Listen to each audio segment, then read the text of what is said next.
Mic check, mic check. Anybody named Michael, please leave a comment in my comment section. That completes my mic check. So the philosopher Jacques Rousseau once wrote that man is born free and everywhere he is in chains. One thinks himself the master of others and still remains a greater slave than they. What the goddamn fuck was that guy talking about? My name is Tim. I create videos that shed light on the absurdities of modern society as well as highlight humanity's creativity, resilience, and compassion.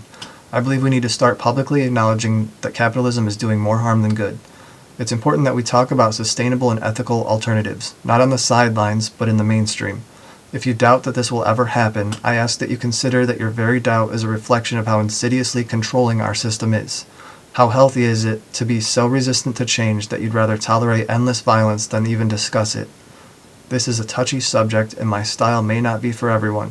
But if my videos do resonate with you, please leave a like. When I make these videos, I try to be intentional about which part of you I'm speaking to. I don't know you. I don't know how old you are, what your beliefs are. But I do know that you are born free just like Rousseau claimed. And just like Rousseau, I believe we are bound by chains everywhere we go despite our inherent freedom. What does that mean? Well, the text in which he wrote those words was a book about social contracts. We do our best to live as civilized, democratic, and free as possible. Well, some maybe more than others. But most of us do our best. And we've constructed a society that consists of a redonkulous number of rules and norms. What do the rules and norms serve? We usually agree that they're the best attempt at honoring the freedom that is inherent within us and maximizing its ability to show up in our lives. In other words, society's rules are supposed to serve freedom, not restrict it. To be free is to allow others to be free. Yet everywhere we turn, there are endless fucking rules. Moreover, we embody endless attitudes, beliefs, and norms that serve those rules. We seem to be really skilled at justifying their existence. Have we taken it too far? Are the rules still serving our freedom, or are they serving our bondage? Let's explore this. What happens when we realize a rule is outdated yet deeply ingrained in our society? Slavery, after all, used to be legal. Half the country said, "This shit isn't cool, yo. This is the opposite of freedom." And the other half said, "But I'm making money off of this, bro." People were so invested and so stubborn to do the right thing that they decided it was better to have a fucking civil war over it than change. 1.5 centuries later, and there are still a fuck ton of people who think the color of your skin determines your worth in society. Not only is racism still a problem, but so too is involuntary servitude. We don't own people outright anymore, thank God, but the middle class is eroding. People are working multiple jobs to make ends meet. We're all slaving away for wages that are lagging further and further behind inflation, effectively making us indentured servants to the economy, while a handful of people own more wealth than half the entire population. We also have for-profit prisons. Who needs a plantation when you can monopolize the market or get rich off of mass incarceration? Worse still, perhaps, we have endless rules, policies, regulations, and laws. We're surrounded by them, and we are certainly all in violation of one or more of them in any given year. And we know this. How often do we get self-conscious at a grocery store when we walk out without purchasing anything? It's like, shit, I must have done something wrong. This isn't normal. I feel guilty of something. Same thing when we get pulled over.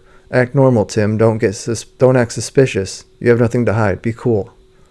Even when we're innocent, the mere thought of being suspected and being in violation causes stress. I think this is because we all know too well that if we piss off the wrong people, our innocence won't matter. There's always some law that can be found, that we can be found in violation of. I think that's what Rousseau was talking about when he said, "Everywhere a man is in chains." All of the rules society creates in the name of freedom can and will be used against us to strip that same freedom.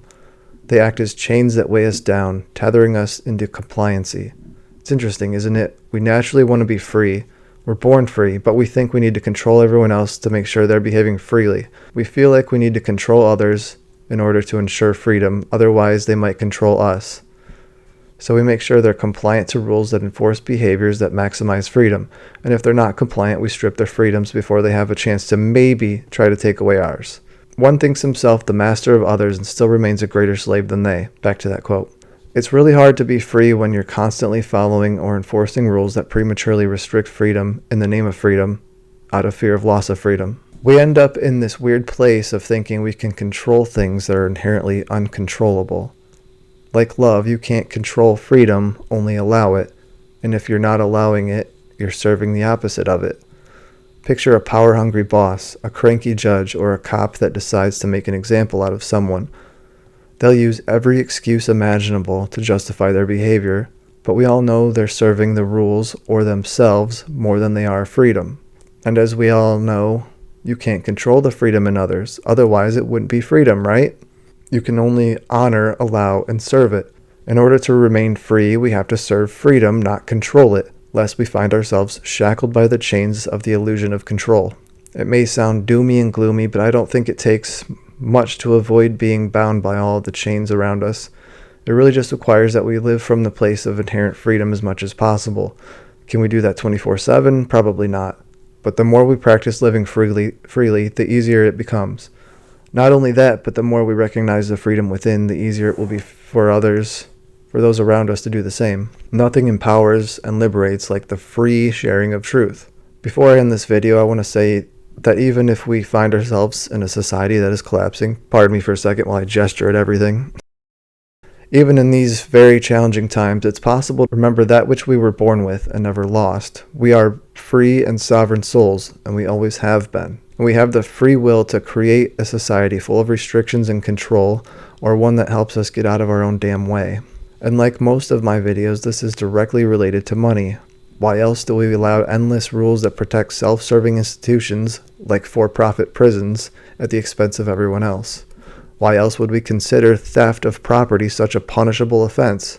How disruptive to our lives would things like identity theft, tax evasion, and fraud be if we weren't constantly justifying the existence of money? So may we all continue to live as authentically as we can manage, with the courage to break through the chains of our lives. Thanks for watching. If you enjoyed the video, please hit the like button and consider subscribing to stay up to date with even better content as I evolve and improve. If it feels right, consider leaving a comment. I'd be happy to read any questions or topic requests you may have. But whatever you do, please take care of yourself. As Desmond Tutu said, "My humanity is bound up in yours, for we can only be human together."